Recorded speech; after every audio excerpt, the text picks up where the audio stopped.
যেসব অসুখ আমাদের শরীরে ধীরে ধীরে বাসা বাঁধতে পারে এবং একবার বাসা বাঁধলে আর শরীর থেকে চলে যায় না, তার মধ্যে অন্যতম কিন্তু থাইরয়েড।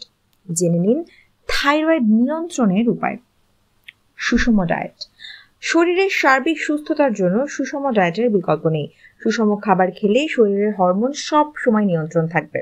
খাবারের তালিকায় প্রয়োজনীয় সব খাবার যেমন দুধ, ডিম, মাছ, বিভিন্ন ধরনের বাদাম, সবজি, আয়োডিন ও জিঙ্ক সমৃদ্ধ খাবার রাখতে হবে সব সময়। এসব খাবার নিয়ম মেনে খেলে থাইরয়েড থাকবে নিয়ন্ত্রণে।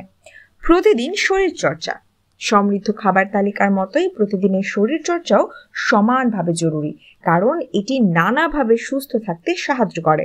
নিয়মিত শরীর চর্চা এবং হাঁটাহাঁটি করলে শরীরে হরমোনের নিঃসরণ সঠিকভাবে হয়, আর এর ফলে থাইরয়েড নিয়ন্ত্রণে রাখাও সহজ হয়ে যায়। স্ট্রেস নিয়ন্ত্রণ।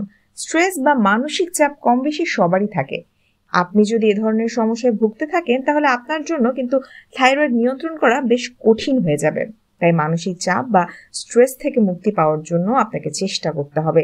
নিয়মিত মেডিটেশন, গভীর নিঃশ্বাসের ব্যায়াম ইত্যাদি স্ট্রেস দূরে রাখতে সাহায্য করে।